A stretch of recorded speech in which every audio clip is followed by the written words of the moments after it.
Hello bachcho and welcome to the wonderful world of economics. Yes bachcho, today we are going to start one more new journey which is again related with macroeconomics. हम macro economics का एक new piece of knowledge को add करने जा रहे हैं और वो है फिलिप कर्व और उससे ही रिलेटेड स्टैगफ्लेशन, उससे ही रिलेटेड हम सप्लाई साइड इकोनॉमिक्स, एक नया जर्नी हम स्टार्ट कर रहे हैं जो SY-BCom जो मुंबई यूनिवर्सिटी का एक इम्पॉर्टेंट चैप्टर करके माना जाता है। ये मैक्रो इकोनॉमिक्स में एक इम्पॉर्टेंट रोल प्ले कर रहा है। तो इस जर्नी में हम डिस्कस करेंगे नंबर 1 फिलिप कर्व क्या है, वो शॉर्ट रन और लॉन्ग रन में कैसे रिस्पॉन्ड करता है, नंबर 1। फिर हम सेकंड पार्ट में देखेंगे इसी दौरान हमने एक न्यू प्रॉब्लम को फेस किया और वो था स्टैगफ्लेशन। अब इस स्टैगफ्लेशन की क्या कॉजेस थे, क्या कॉन्सिक्वेंसेस हुए, उसे हम सेकंड पार्ट में देखेंगे।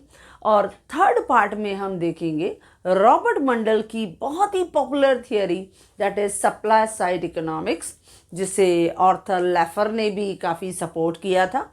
तो वो भी हम थियरी को इसी के, क्योंकि इसी नॉलेज के साथ वो रिलेटेड है, तो हम इसे वन बाय वन आसानी से ईजिली एक्सप्लेन करेंगे। As you know that simplicity is our main motto. Now our first question is that today which we are going to discuss in a very easy way कि ये जो Philip curve है वो क्या है।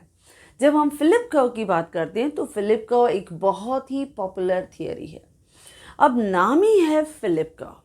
अब Philip curve जो है that is professor A.W. Philip, जो एक ब्रिटिश इकोनॉमिस्ट था।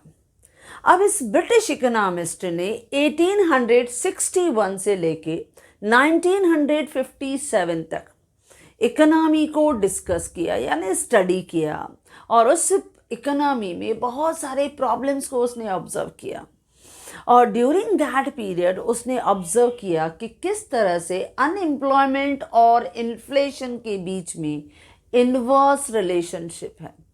और इसी स्टडी जो उसने 1861 से लेके 1957 तक ये पूरा उसने प्रॉब्लम्स को बहुत माइन्यूटली इवेल्युएट किया, ऑब्जर्व किया, और उसने रिपोर्ट दिया इन 1958 में, जिसमें उसने बताया कि किस तरह से इकोनॉमी में एडवर्स रिलेशनशिप हो रहा है जब आपकी इकोनॉमी में इन्फ्लेशन बढ़ता है लेकिन अनएम्प्लॉयमेंट कम होता है, और अगर इन्फ्लेशन को कम करते हैं तो अनएम्प्लॉयमेंट का रेशो बढ़ता है।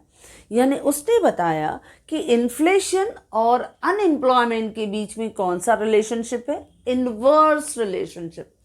अब हर इकोनॉमी में ये दोनों प्रॉब्लम जो है वो एडवर्स इफेक्ट क्रिएट करते हैं, क्योंकि not a single economy will tolerate either inflation या अनएम्प्लॉयमेंट। जब हम बात करते हैं इन्फ्लेशन की, तो इन्फ्लेशन के समय प्राइस राइज हो जाती है, प्राइस बढ़ने लगती है, और जब प्राइस बढ़ने लगती है तो उस समय प्रोडक्टिविटी बहुत से प्रोड्यूसर्स अपनी बढ़ा देते हैं, और जब प्रोडक्टिविटी बढ़ने लगती है तो रॉ मटेरियल की डिमांड बढ़ने लगती है, लेबर्स की डिमांड बढ़ने लगती है, ओवरऑल इनकम जब ज़्यादा डिस्ट्रीब्यूट होती है तो एग्रीगेट डिमांड बढ़ने लगती है, प्रोड्यूसर्स का प्रॉफिट बढ़ने लगता है। लेकिन उस दौरान क्योंकि हमने देखा कि प्रोडक्टिविटी बढ़ी तो लेबर की भी डिमांड बढ़ी, यानी आपकी इकोनॉमी में अनएम्प्लॉयमेंट कम हुआ, क्योंकि इन्फ्लेशन बढ़ा तो अनएम्प्लॉयमेंट कम हुआ। अब अनएम्प्लॉयमेंट कम हुआ on one side it is good, लेकिन इन्फ्लेशन बढ़ना, प्राइस बढ़ना, इससे क्या होता है, परचेजिंग पावर, जो मासेस ऑफ पीपल हैं जिनका इतना इनकम लेवल नहीं है उनकी इनकम पे इफेक्ट होगा, उनके रियल वेजेस कम हो जाएंगे, उनका परचेसिंग पावर कम हो जाएगा। या अगर हम देखते हैं इन्फ्लेशन को कम कर देते हैं तो इन्फ्लेशन कम होता है तो फिर अनएम्प्लॉयमेंट बढ़ जाता है। अब अनएम्प्लॉयमेंट बढ़ेगा, फिर again we will find it कि disequilibrium situation in our economy. यानी दोनों चीज़ें जो है वो हमारे लिए प्रॉब्लम क्रिएट करती हैं। तो इस फिलिप कर्व में हमें हमारे A.W. फिलिप ने एक स्टडी बताया, और वो स्टडी था दैट इज ट्रेड ऑफ यानी एक बढ़ता है एक कम होता है। एक जो है यानी जैसे हमने कहा इन्फ्लेशन बढ़ा तो अनएम्प्लॉयमेंट कम हुआ, या इन्फ्लेशन को हमने कम किया तो अनएम्प्लॉयमेंट बढ़ा। तो इस तरह का ट्रेड ऑफ हमें दिखाई देता है इकोनॉमी में। सो A.W. फिलिप जो एक ब्रिटिश इकोनॉमिस्ट था, he develop the study of wage behaviour in UK। इसने स्टडी किया कब? 1861 से लेके 1957 तक, और उसने 1958 में एक रिपोर्ट दिया जिसमें इसने शॉर्ट रन और लॉन्ग रन फिलिप के थियरी को बहुत ही सिस्टमेटिकली डेवलप करके दिया, जो अभी हम उसको बहुत इजीली समझेंगे, बहुत आसान है। अच्छा, इसने क्या हमें बताया? इसने बताया there is a inverse relationship. Inverse relationship है किसके बीच में? Rate of unemployment and rate of inflation. Rate of unemployment and rate of inflation, यानी अगर अनएम्प्लॉयमेंट कम होगा तो इन्फ्लेशन बढ़ेगा, और अगर अनएम्प्लॉयमेंट बढ़ेगा तो इन्फ्लेशन कम होगा। यानी हमारे रेट ऑफ अनएम्प्लॉयमेंट और रेट ऑफ इन्फ्लेशन के बीच में इनवर्स रिलेशनशिप था। अब हम बात करेंगे मीनिंग की। अब फिलिप्स ने अपने खुद के इस थियरी को जब डेवलप किया तो अकॉर्डिंग टू A.W. फिलिप ने क्या किया? इनवर्स रिलेशनशिप जो था वो उसने डेवलप किया किसके बीच में? Between rate of unemployment and rate of increasing money wages. अब देखो क्या रहता है, क्योंकि जब आपकी इकोनॉमी में इन्फ्लेशन बढ़ता है तो इन्फ्लेशन के साथ साथ हम लेबर के मनी वेजेस भी बढ़ाते हैं, वो भी हमें इकोनॉमी में दिखाई देता है। तो वो भी एडजस्ट हम करके लेबर्स को दे देते हैं, क्योंकि एक तरफ महंगाई बढ़ती है तो दूसरी तरफ हम लेबर की वेजेस भी बढ़ाते हैं। नाउ यही रिलेशनशिप फिलिप ने भी एक्सप्लेन किया। फिलिप का bring out an inverse relationship between the rate of unemployment and the rate of increasing money wages, क्योंकि जैसे जैसे इन्फ्लेशन बढ़ता है वैसे वैसे वेज रेट का इन्फ्लेशन भी बढ़ता है, क्योंकि प्रोड्यूसर हैव टू इंकर a heavy cost while increasing the wages of labours. हमने पढ़ा था that is cost push inflation, याद है हमने किया हुआ था।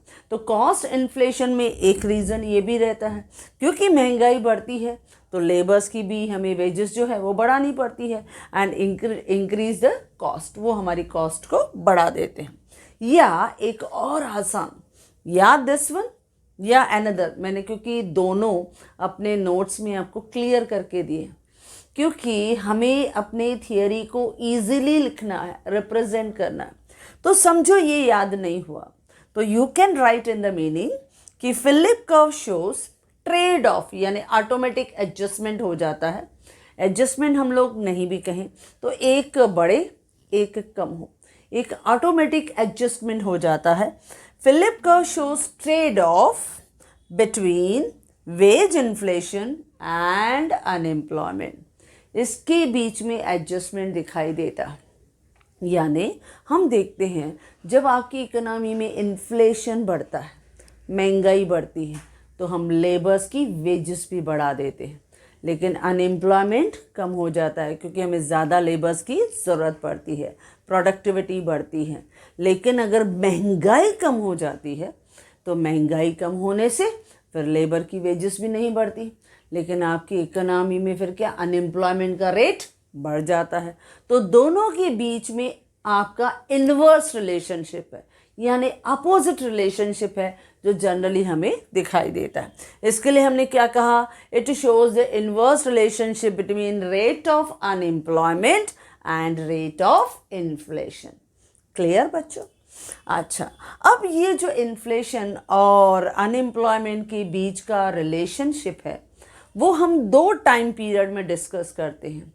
एक है शॉर्ट रन में फिलिप का और एक है लॉन्ग रन में फिलिप का।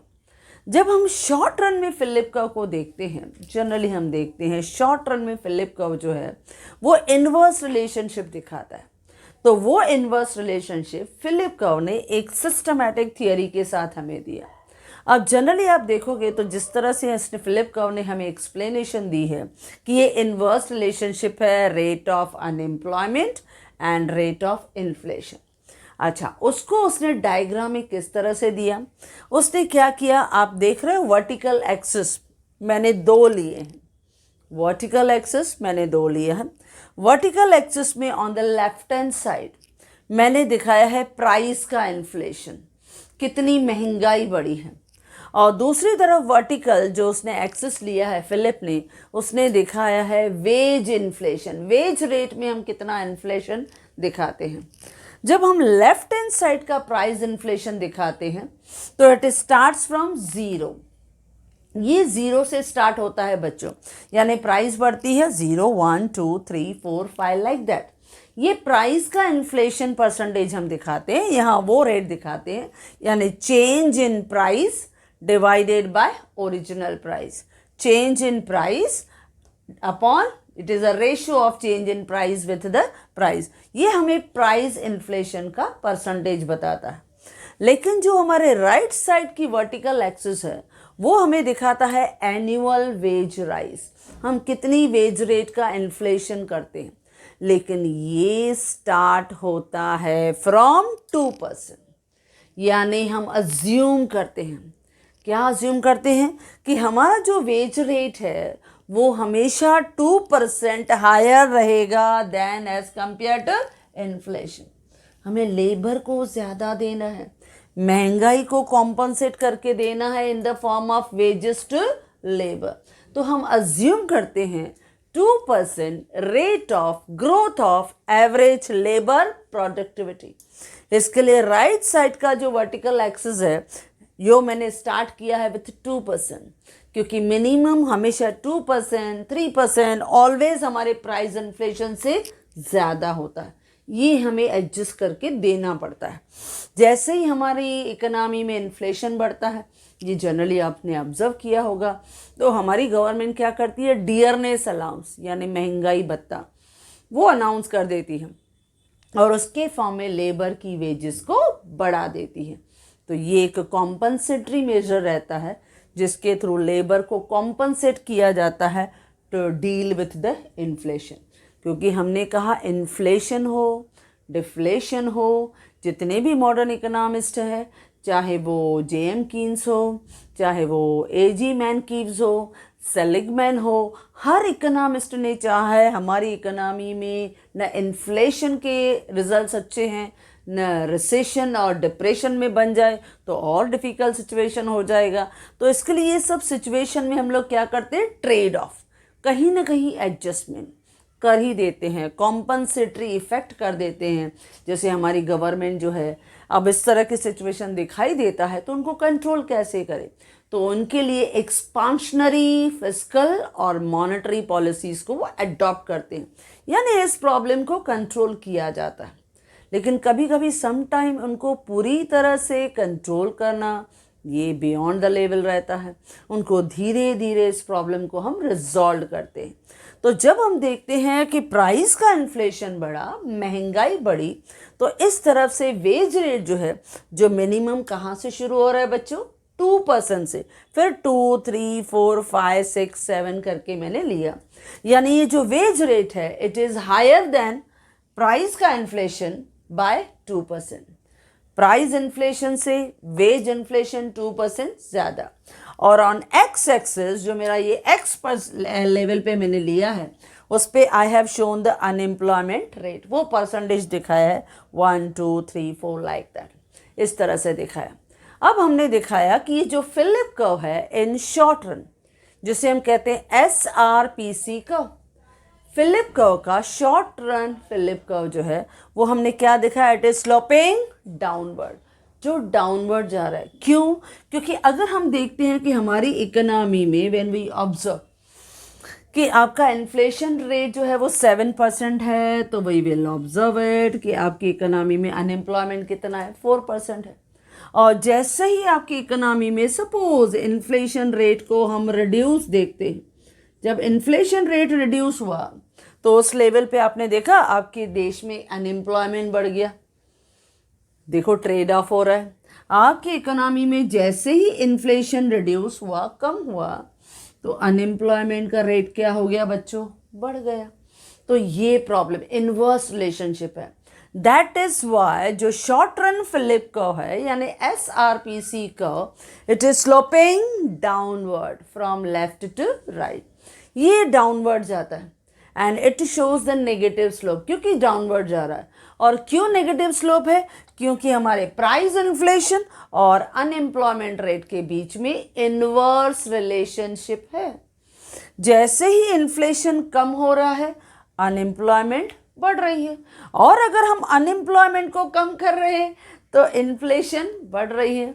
यानी या तो पब्लिक इन्फ्लेशन को टॉलरेट करे तो अनएम्प्लॉयमेंट कम हो जाएगी, या फिर अनएम्प्लॉयमेंट को टॉलरेट करे तो महंगाई कम हो जाएगी। दोनों तरफ से प्रॉब्लम है। ये फिलिप कर्व में हमें दिखा। जो फिलिप कर्व ने स्टडी किया 1861 से लेके 1957 तक, इस दौरान उसने यही ऑब्जर्व किया कि हमारी इकोनॉमी में इनवर्स रिलेशनशिप है between rate of unemployment and rate of inflation. या उसने कहा कि trade off between wage inflation and unemployment, इसके बीच में इस तरह का ट्रेड ऑफ रिलेशनशिप दिखाई देता है। अब ये जो आपका शॉर्ट रन फिलिप कर्व है, short run Philip curve SRPC का, अब इस शॉर्ट रन फिलिप कर्व को जिसमें हमने देखा कि ये स्लोपिंग डाउनवर्ड है, जो नीचे जा रहा है। अब इसमें आप क्या देख रहे हो कि ये जो राइट साइड वर्टिकल एक्सिस है, ये क्या दिखाता है? वेज रेट हमें दिखाता है। वेज रेट है जो हायर है then the price inflation by 2%, वो उससे ज़्यादा है। यानी आपका प्राइस इन्फ्लेशन वेज रेट से 2% कम है। ये 2% ज़्यादा क्यों है? क्योंकि it is assumed that 2% is the growth rate जो है, it is the rate of growth of average labour productivity. And inflation rate क्या हो गया फिर? ऑलवेज 2% लेस, वो कम रहेगा then the increase in the wage rate. Wage rate से इन्फ्लेशन रेट एटलीस्ट 2% कम रहेगा। फिर हमने देखा कि ये जो SRPC कर्व है, SRPC कर्व यानी शॉर्ट रन PC कर्व जो है, it is sloping downward from left to right. इस तरह से हमें ये दिखाई दिया। और इसी तरह से हम क्या करते हैं, यहाँ दिखाते हैं inverse relation between price inflation और अनएम्प्लॉयमेंट। जैसे ही आपका इन्फ्लेशन कम हुआ अनएम्प्लॉयमेंट बढ़ गई, या अनएम्प्लॉयमेंट कम हुई तो इन्फ्लेशन बढ़ गया। और जब आपकी इकोनॉमी में इन्फ्लेशन बढ़ता है तो हम उन्हें कॉम्पनसेट करके क्या देते हैं? Wage inflation. क्यों वेज इन्फ्लेशन? क्योंकि wage inflation will try to substitute price inflation. Price बढ़ा, महंगाई बढ़ी, तो वेजेस भी तो हमें बढ़ा के देना पड़ेगा। तो wage inflation will try to substitute the price inflation. इसके लिए एक मॉडर्न इकोनॉमिस्ट था, वो था N.G. मैनकीव। Modern economist N.G. मैनकीव, उसने भी एक व्यू दिया था कि ये जो फिलिप कर्व है, जो हम ऑलरेडी डिस्कस करते हैं, एक पॉपुलर थियोरी है। और स्पेशली ये जो फिलिप कर्व को आजकल के जो मॉडर्न इकोनॉमिस्ट है, हम उसको किस एंगल से देखते हैं? आजकल का जो हम फिलिप कर्व देखते हैं ये डिफरेंट है जो रिलेशनशिप फिलिप कर्व ने हमें दिखाया था। उसमें इसके अलावा हमें ये भी दिखता है कि जो मॉडर्न फिलिप कर्व है ये सब्स्टिट्यूट करता है। जैसे ही प्राइस इन्फ्लेशन बढ़ता है वेज इन्फ्लेशन भी बढ़ता है, क्योंकि प्राइस इन्फ्लेशन बढ़ा तो वेजेस को हमें कॉम्पनसेट करके देना ही पड़ेगा। हमने क्या कहा? वेज इन्फ्लेशन ये ट्राई करता है to substitute the price inflation. और दूसरी चीज़ भी हम देखते हैं यहाँ पे, मोस्टली हम देखते हैं क्योंकि जैसे जैसे प्राइस बढ़ता है हमने लेबर की वेजेस तो बढ़ा दी, ओके, लेकिन इसके साथ साथ जो मॉडर्न फिलिप कर्व है it also included the expected rate of inflation. यानी आगे चल के सपोज और महंगाई बढ़ी तो वो भी हम इसमें इंक्लूड कर देते हैं। एक्सपेक्टेड रेट ऑफ इन्फ्लेशन वो भी मॉडर्न फिलिप कर्व में इंक्लूडेड है।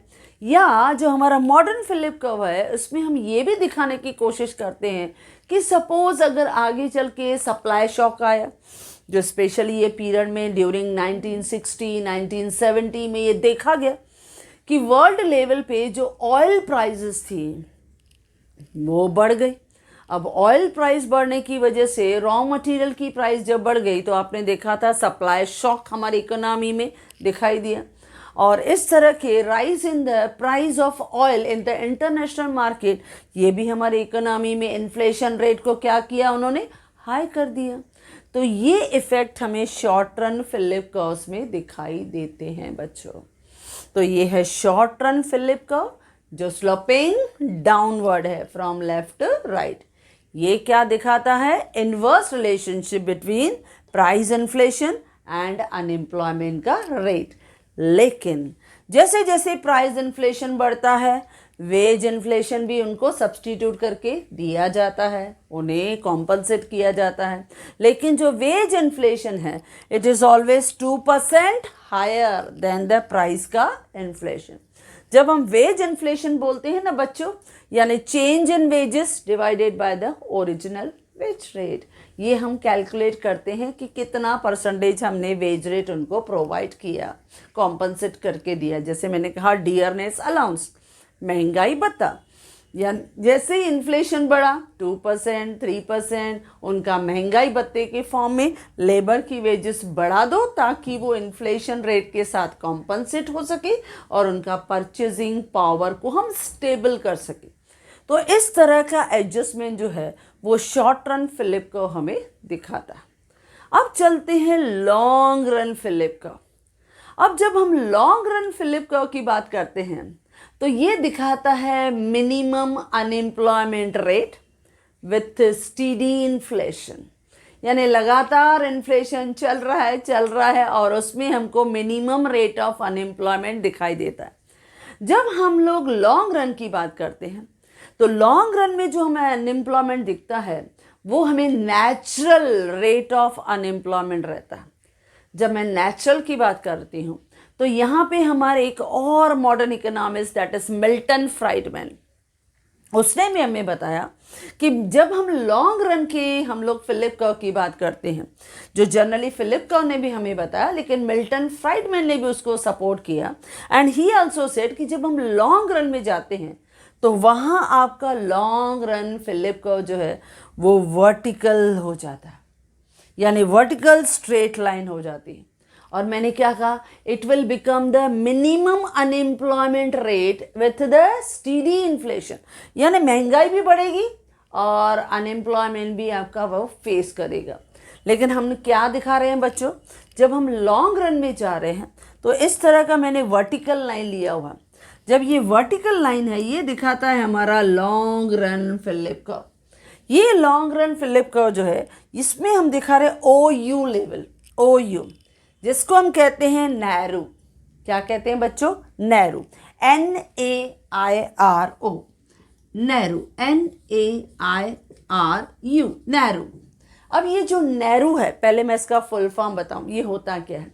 नैरो यानी non accelerating inflation rate of unemployment, non accelerating inflation rate of unemployment, that is called narrow. यानी हर इकोनॉमी में ये लेवल ऑफ अनएम्प्लॉयमेंट हमेशा रहेगी, क्योंकि किसी भी इकोनॉमी में full employment level is not possible. क्योंकि हमने जेएम कीन्स की थियोरी को स्टडी किया है बच्चों, उसमें हमने पढ़ा है कि हमारी इकोनॉमी में फुल एम्प्लॉयमेंट नहीं भी है तो भी आपकी इकोनॉमी में effective demand, effective equilibrium possible है। क्योंकि इक्विलिब्रियम लेवल जब हम अचीव करते हैं जहां एग्रीगेट डिमांड और एग्रीगेट सप्लाई इंटरसेक्ट करते हैं, it can be achieve less than full employment. यानी हर इकोनॉमी, चाहे वो डेवलप्ड इकोनॉमी क्यों नहीं हो, उस इकोनॉमी में भी मिनिमम 5% 7% अनएम्प्लॉयमेंट होती है।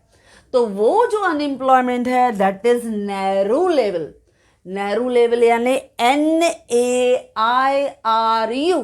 यानी non accelerating inflation rate of unemployment. ये हर देश में दिखता है बच्चों, क्योंकि हर देश में ये मिनिमम अनएम्प्लॉयमेंट रेट हमें मिलेगा ही मिलेगा। इसको हमने क्या कहा, नेचुरल अनएम्प्लॉयमेंट रेट। ये नेचुरल है, हर इकोनॉमी में मिलता है, क्योंकि सब सबको इकोनॉमी में जॉब प्रोवाइड करना पॉसिबल नहीं होता। तो हर इकोनॉमी में एक लॉन्ग रन में एक परसेंटेज दिखाई देता है, जैसे मैंने कहा 5%, 7%, जिन्हें हम जॉब नहीं प्रोवाइड कर सकते, दे रिमेन अनएम्प्लॉयड। अब इस अनएम्प्लॉयमेंट लेवल में जैसे जनरली हम देखते हैं कि ये अनएम्प्लॉयमेंट रेट है, ये लॉन्ग रन। अब इसको हम थोड़ा एक्सप्लेन करते हैं, किस तरह से हम इस लॉन्ग रन थियरी को डिस्कस करते हैं। जैसे अभी से फॉर एग्जांपल मैंने एक डायग्राम का पोजीशन लिया, अब उसमें मैंने दिखा दिया ये लॉन्ग रन फिलिप कर्व है। ओके बच्चों, LRPC कर्व जो एक वर्टिकल पोजीशन दिखा रहा है, और OU जो है वो नैरो लेवल है। यहाँ एक्स एक्सिस पे हम अनएम्प्लॉयमेंट का रेट दिखा रहे हैं, और ये जो वाई एक्सिस है, इस वाई एक्सिस पे हम डिस्कस कर रहे हैं inflation rate in different period, अलग अलग पीरियड में। अब सपोज इस लॉन्ग रन पीरियड में मैंने एक SRPC कर्व लिया, यानी शॉर्ट रन फिलिप कर्व। एक नॉर्मल हमने शॉर्ट रन फिलिप कर्व कहा जो अभी अभी हमने देखा इट इज स्लोपिंग डाउनवर्ड, वो डाउनवर्ड जा रहा है जिसका नेगेटिव स्लोप है। क्यों डाउनवर्ड जा रहा है? क्योंकि इन्फ्लेशन और अनएम्प्लॉयमेंट के बीच में क्या है बच्चों? इनवर्स रिलेशनशिप है। नो, ये डाउनवर्ड जा रहा है। इसने लॉन्ग रन फिलिप कर्व को यानी LRPC कर्व को उसने इंटरसेक्ट किया एट ए पॉइंट। अब इस ए पॉइंट पे हम देखते हैं फर्स्ट पीरियड, ये पहला फर्स्ट पीरियड है, ध्यान दो, ये फर्स्ट पीरियड है, ए पॉइंट फर्स्ट पीरियड।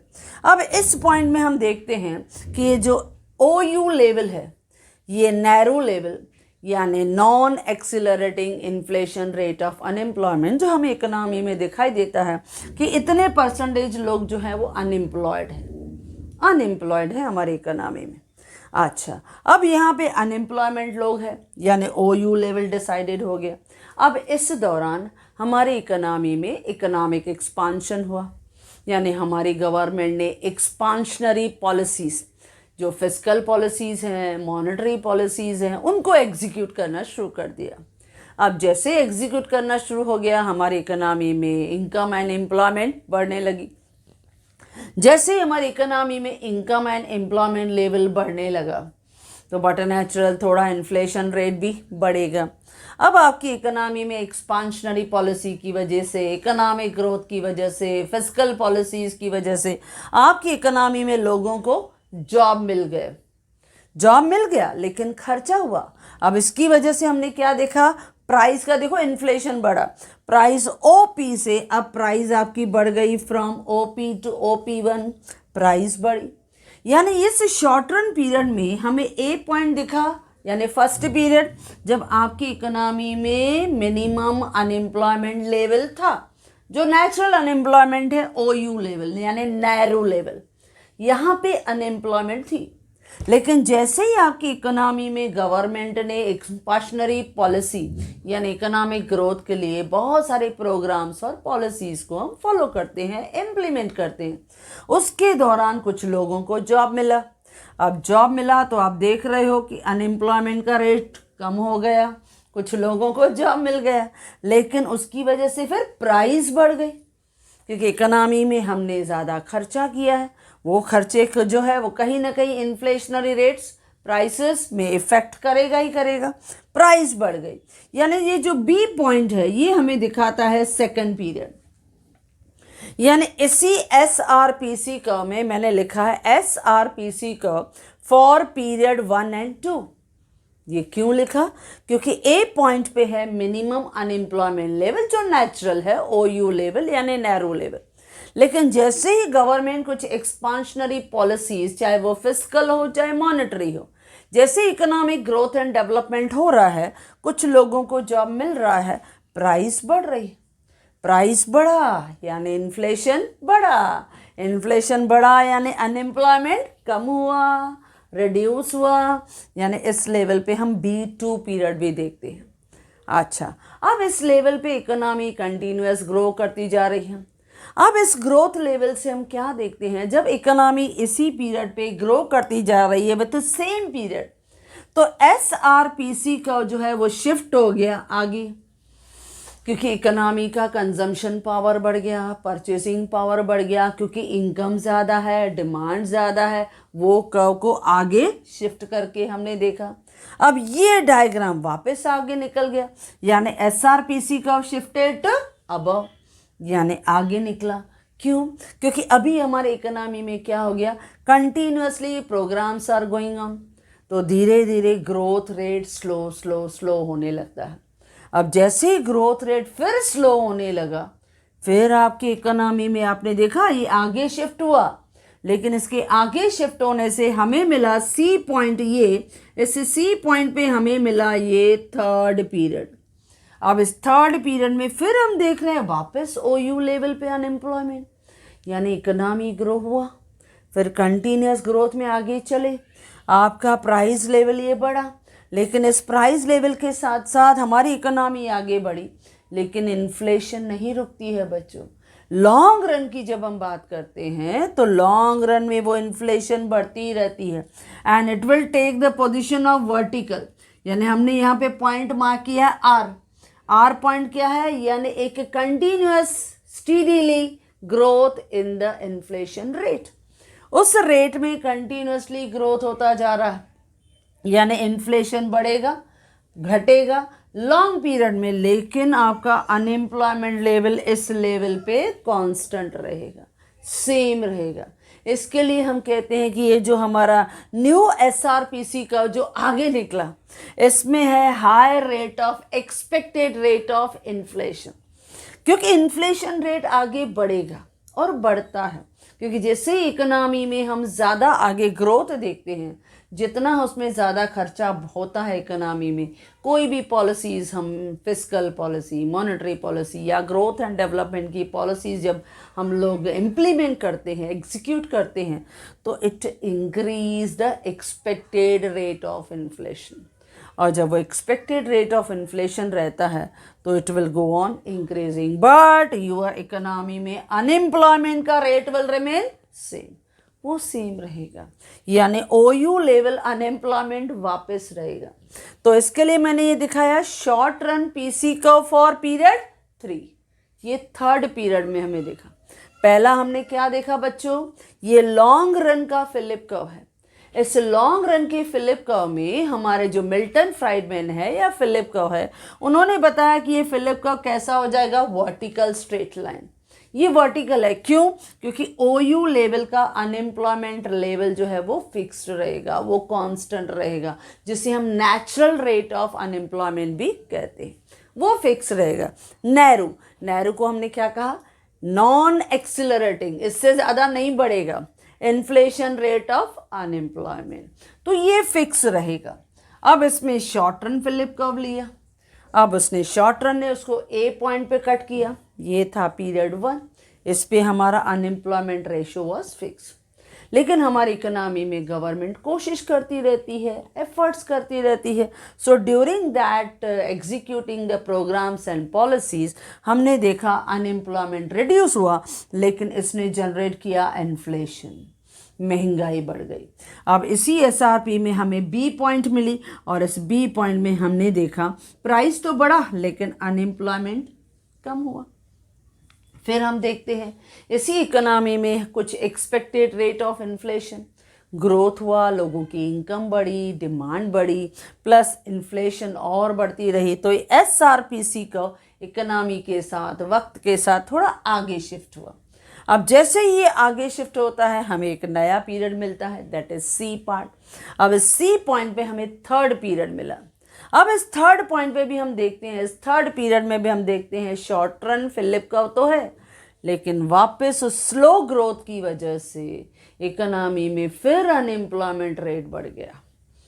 और उस अनएम्प्लॉयमेंट, क्योंकि इस दौरान जब इकोनॉमी में पॉपुलेशन ग्रो हुई होगी, उनको वापस जॉब नहीं मिला होगा, मैंने कहा स्लो ग्रोथ हुआ है, तो फिर से अनएम्प्लॉयमेंट रेशो आपका U लेवल पे वापस पहुंच गया।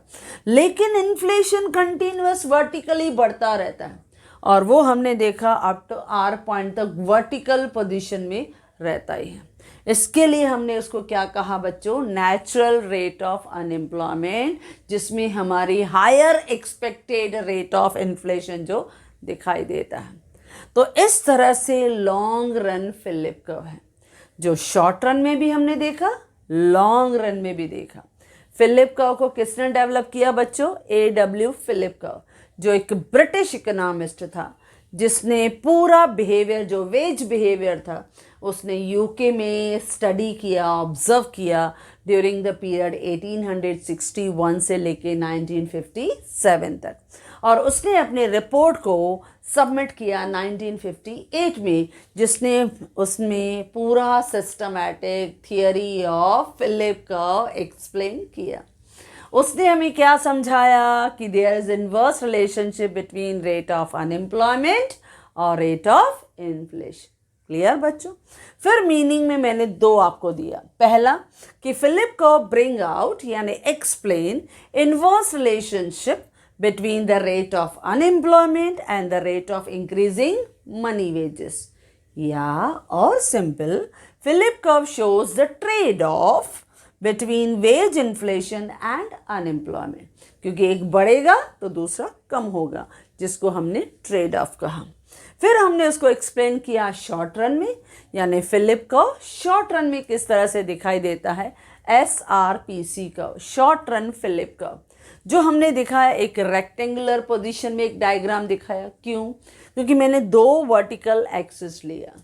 एक में मैंने दिखाया प्राइस इन्फ्लेशन जो 0 से स्टार्ट हो रहा है, लेकिन दूसरी तरफ दिखाया मैंने वेज राइज यानी वेज इन्फ्लेशन, जो अज्यूम किया 2% rate of growth of average labour का प्रोडक्टिविटी। क्यों? क्योंकि इन्फ्लेशन रेट ऑलवेज 2% जो रहता है कम देन द वेज रेट। ये ज़रूरी है हर इकोनॉमी को सरवाइव करने के। फिर हमने देखा कि किस तरह से SRPC कर्व स्लोपिंग डाउनवर्ड, ये डाउनवर्ड गया। क्यों? अगर इन्फ्लेशन ज़्यादा तो अनएम्प्लॉयमेंट कम, और अगर इन्फ्लेशन को कम किया तो अनएम्प्लॉयमेंट ज़्यादा। इस तरह से हमें ये दिखाई दिया। फिर हम लॉन्ग रन फिलिप कर्व में आ गए, जिसको हमने देखा मॉडर्न इकोनॉमिस्ट जो है मिल्टन फ्राइडमैन, उसने भी सपोर्ट किया। यहाँ पे हमें लॉन्ग रन पीसी जो है LRPC का, ये एक वर्टिकल एक्सिस में दिखाई देता है, जिसमें OU level of unemployment compulsory दिखाई देगा। ये नेचुरल रेट ऑफ अनएम्प्लॉयमेंट है जो हर इकोनॉमी में दिखाई देता है। दैट इज कॉल्ड नैरू, NAIRU, यानी नॉन एक्सेलरेटिंग, इससे ज़्यादा नहीं बढ़ेगा इन्फ्लेशन रेट ऑफ अनएम्प्लॉयमेंट। यहाँ पे हमने शॉर्ट रन पीसी कर्व जहाँ इंटरसेक्ट करता है A पॉइंट पे, यहाँ पे OU लेवल फिक्स था, लेकिन जैसे ही गवर्नमेंट के एफर्ट से फिस्कल पॉलिसीज़ या मॉनेटरी पॉलिसी, जिसको हम एक्सपांशनरी फिस्कल और मॉनेटरी पॉलिसी कहते हैं, जो हमारे इकोनॉमिक ग्रोथ एंड डेवलपमेंट का एक इम्पॉर्टेंट हिस्सा होता है, इसकी वजह से आपकी इकोनॉमी में अनएम्प्लॉयमेंट तो कम हुई लेकिन इन्फ्लेशन बढ़ गया बच्चों। तो हमने B पीरियड भी देखा लेकिन प्राइस बढ़ गई। तो इसके लिए SRPC का जो पीरियड फर्स्ट और सेकंड में देखा, लेकिन फिर इकोनॉमी में धीरे बढ़ते बढ़ते फिर थोड़ा ऐसा फेज आता है कि ग्रोथ थोड़ा स्लो हो गया। जब स्लो हो जाता है और प्लस आपकी इकोनॉमी में इनकम बढ़ा, प्रोडक्टिविटी बढ़ा, जब डिमांड बढ़ा, तो SRPC का और आगे शिफ्ट हो गया। जब और आगे शिफ्ट हो गया तो यहाँ हमने C पॉइंट देखा जो थर्ड पीरियड था। इस पीरियड पे वापस हम अनएम्प्लॉयमेंट सेम लेवल पे पहुँच गए, लेकिन आपका इन्फ्लेशन नहीं रुका बच्चों। Inflation will go on increasing. तो इन्फ्लेशन बढ़ता है तो हमारी इकोनॉमी में वेज रेट को भी कॉम्पनसेट करके दिया जाता है, क्योंकि wage inflation it will try to substitute the price inflation. क्योंकि जैसे जैसे इकोनॉमी में आपका प्राइस बढ़ता है तो वेज रेट को भी सब्सटीट्यूट करके बढ़ा दिया जाता है। ओके बच्चों, तो ये था फिलिप कर्व, जो हमारी मैक्रो इकोनॉमिक्स की जर्नी का बहुत ही इम्पॉर्टेंट और बहुत ही ईजी टॉपिक और बहुत ही इम्पॉर्टेंट टॉपिक है, जो हमने बहुत ईजीली समझा। और जिस तरह से हमने समझा इन द सेम वे बहुत ईजिली नोट्स में मैंने अपने वेबसाइट पे आपको नोट्स बना के दे दिया है। So yes my students, if you like this video you can share with your maximum friends, and if you want my handwritten notes, the link is given in the description box. Thank you.